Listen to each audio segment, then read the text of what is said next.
Good morning बच्चों, कैसे हो। वाणिज्य की इस कक्षा में आपका स्वागत है, अभिनंदन है।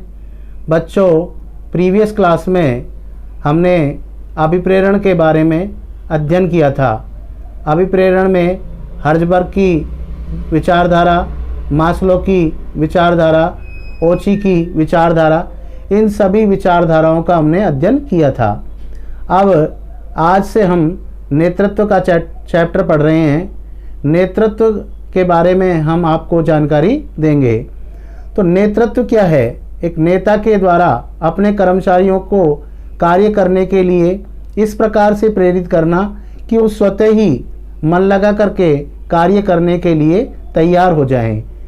अब हमारा नेता एक ही है, वो प्रबंधक है, जो अपने कर्मचारियों को अपने संस्था के लक्ष्य एवं उद्देश्यों को प्राप्त करने के लिए इस प्रकार से नेतृत्व प्रदान करता है, जिससे वो स्वतः ही कार्य करने के लिए तैयार हो जाते हैं।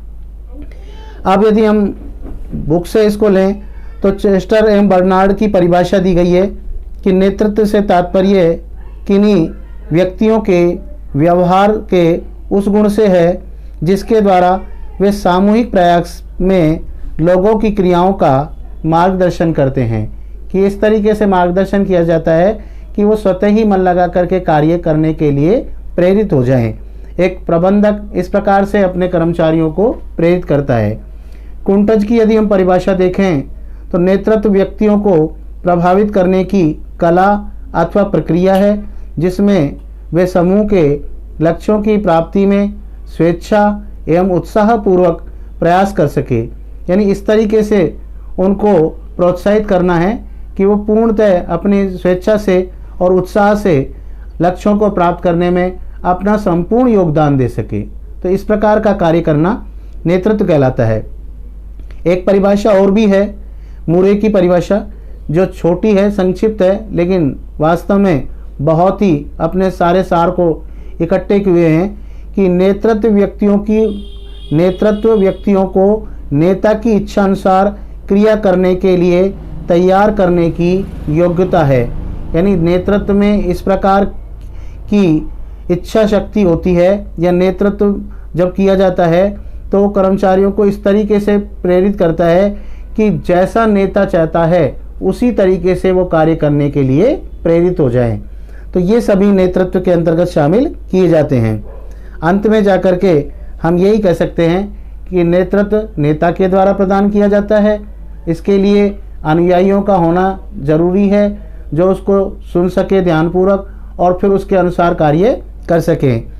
अब इसकी यदि हम विशेषताओं की बात करें तो विशेषताओं का अध्ययन हम कर रहे हैं कि दूसरों को प्रभावित करने की प्रक्रिया है कि नेतृत्व दूसरे व्यक्तियों को इस प्रकार प्रभावित करता है कि वह नेता की इच्छा के अनुसार कार्य करने के लिए तैयार हो। तो नेतृत्व एक इस तरीके की प्रक्रिया है जो अपने अनुयायियों को व्यवहार को इस प्रकार से प्रेरित करता है कि वो नेता की इच्छा अनुसार कार्य करें। दूसरा है व्यवहार में परिवर्तन लाने की प्रक्रिया है। नेतृत्व अनुयायियों में के व्यवहार में परिवर्तन लाता है। अगर संगठन प्रबंधक में नेतृत्व की क्षमता होती है तो अधीनस्थ कार्य निष्पादन बेहतर ढंग से एवं अपेक्षा अनुसार निष्पादित करते हैं। तो इस तरीके से परिवर्तन लाया जा सकता है कि जैसा नेता चाहता है, अर्थात जैसा प्रबंधक चाहता है, ठीक उसी के अनुरूप वो कार्य करने के लिए प्रेरित हो। इसी तरीके से सतत प्रक्रिया है। आप जानते हैं प्रबंध के समस्त कार्य हैं जो सतत कार्य हैं, अर्थात लगातार चलने वाले कार्य हैं, निरंतर चलने वाली प्रक्रिया है, शुरू से लेकर आखिर तक चलने वाली प्रक्रिया है। तो नेतृत्व भी एक इसी तरीके की प्रक्रिया है जो हमेशा चलती रहती है। संगठन प्रबंधक को अपनी नेतृत्व क्षमता का लगातार प्रयोग करना होगा, अर्थात नेतृत्व किसी समय विशेष पर ही आवश्यक नहीं, अपितु लगातार आवश्यकता अनुसार समय समय पर जारी की जाने वाली प्रक्रिया है। इसके बाद व्यक्तिगत संबंधों पर आधारित है कि नेतृत्व नेता तथा अनुयायियों के व्यक्तिगत संबंधों पर आधारित होता है कि नेता में और अनुयायियों में किस प्रकार के संबंध हैं। यदि उनमें मधुर संबंध होंगे तो निश्चित रूप से वो नेता की बात को स्वीकार करेंगे और उसी के अनुरूप अपना संपूर्ण योगदान देंगे। सामूहिक उद्देश्यों की प्राप्ति होती है। इसमें नेता इस प्रकार से कार्य करता है या इस प्रकार से निर्देशित करता है कि संगठनात्मक उद्देश्यों की प्राप्ति के लिए सभी कर्मचारी अपना व्यक्तिगत योगदान देते हैं। सब एक उद्देश्य के लिए कार्य है कि नेतृत्व किसी एक उद्देश्य की प्राप्ति हेतु कार्यरत रहता है तथा उसे प्राप्त करने के लिए ही अपनी सारी शक्ति लगाता है।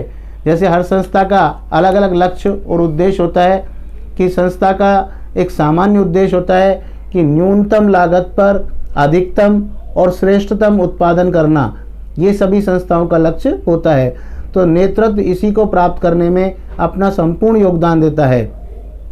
अब हम बात कर रहे हैं एक नेता के गुणों की, कि जो नेतृत्व प्रदान करने वाला प्रबंधक होता है, जो अपने अनुयायियों के लिए एक आदर्श होना चाहिए कि वह उनका आदर्शों की अनुपालना करे, वो उनको अच्छा समझे अनुयायी।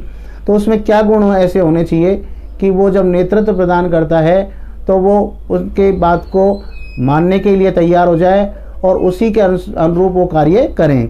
तो सबसे पहली बात यहाँ आती है कि शारीरिक विशेषताओं की, कि शारीरिक रूप से वो कैसा होना चाहिए, कि कद, वजन, स्वास्थ्य, रंग, रूप आदि व्यक्ति के शारीरिक व्यक्तित्व का निर्धारण करते हैं। इसलिए शारीरिक व्यक्तित्व लोगों को आकर्षित करता है। इससे दूसरे लोग अपने नेता का अनुसरण करते हैं। तो शारीरिक रूप से वो अच्छा होना चाहिए, ना बहुत ज़्यादा मोटा होना चाहिए, ना बहुत ज़्यादा पतला होना चाहिए, काला गोरा जैसा भी है सामान्य होना चाहिए। इसके अलावा उसका स्वास्थ्य भी अच्छा होना चाहिए। जिस दिन उसका स्वास्थ्य अच्छा नहीं होता है उस दिन उसको नेतृत्व प्रदान करने का कार्य नहीं करना चाहिए, बल्कि उस दिन उसे अपना पेपर वर्क अपनी केबिन में बैठ करके निपटाना चाहिए। तो इस तरीके का कार्य करना चाहिए। दूसरी बात यहाँ आती है ज्ञान की, कि एक अच्छे नेता में आवश्यक ज्ञान होना चाहिए, अपने विषय का उसको पूरी जानकारी होनी चाहिए, तकनीकी ज्ञान होना चाहिए, जिससे कि आवश्यकता पड़ने पर वह अपने अनुयायियों को अच्छी तरीके से समझा सके और उन संपूर्ण जानकारी दे सके। ईमानदार व्यक्ति होना चाहिए वो, कि दूसरों के लिए आदर्श बन सके। जो कार्य वो कह रहा है उस कार्य के बारे में उसको पूरी जानकारी हो।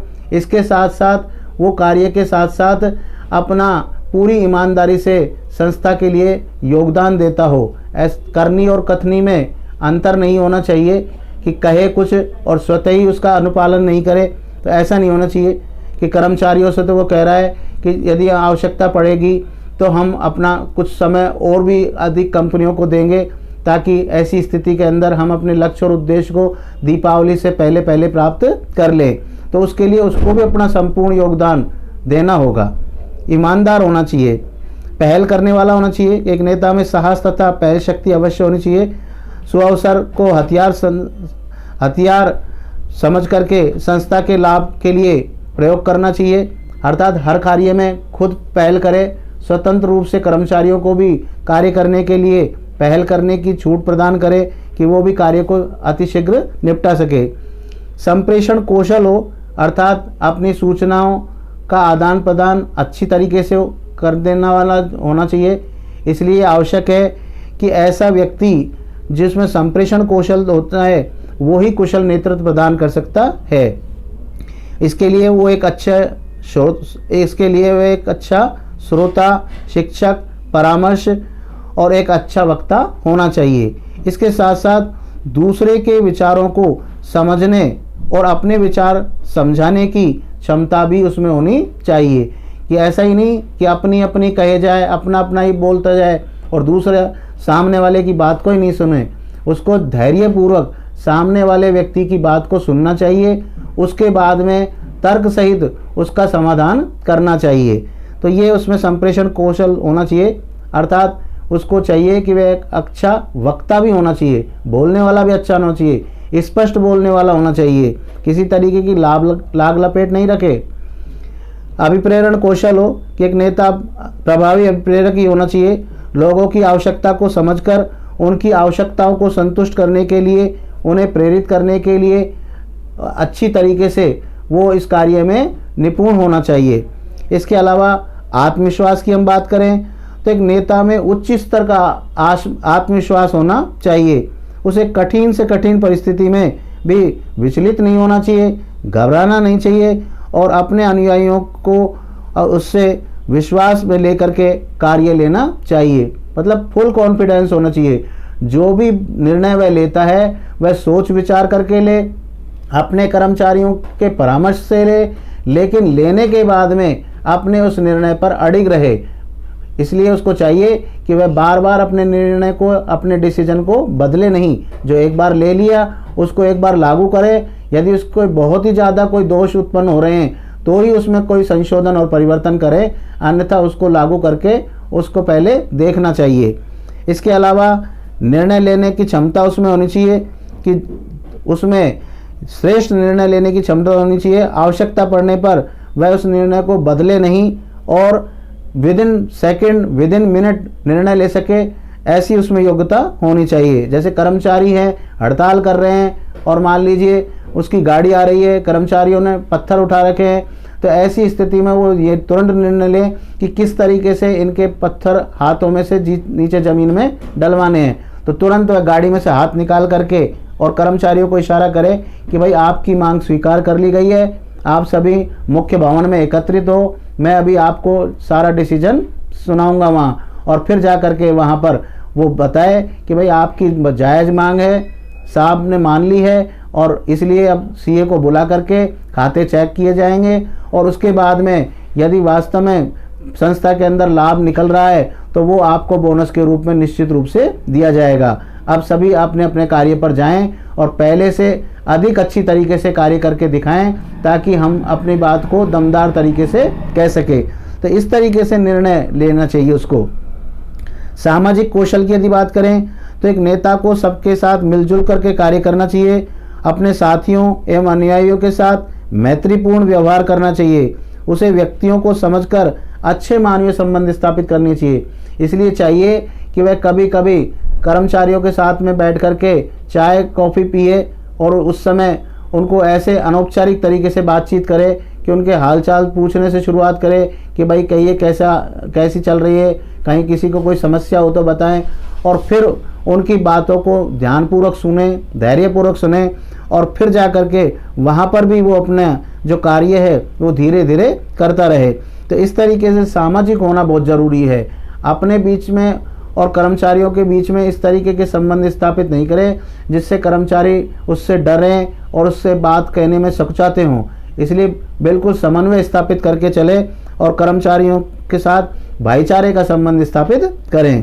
तो ये हम एक नेता के गुणों की जानकारी आपको दे रहे थे।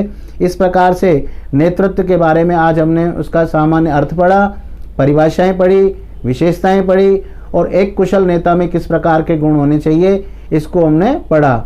इसके मैं आपको फ़ोटोकॉपी भेजूंगा, जिस फ़ोटोकॉपी को आप रजिस्टर में उतार लीजिएगा ताकि आपका कार्य बढ़े नहीं। और अब समय आ गया है कि कुछ समय पश्चात हम क्लासों में बैठ करके पढ़ेंगे, क्योंकि सितंबर के महीने की बात है, अक्टूबर से शायद विद्यालय खुल जाएगा। इसलिए आप अपने काम को बढ़ाएं नहीं बल्कि उस काम को पूरा करते रहें और अपना पढ़ाई को नियमित रखें। धन्यवाद।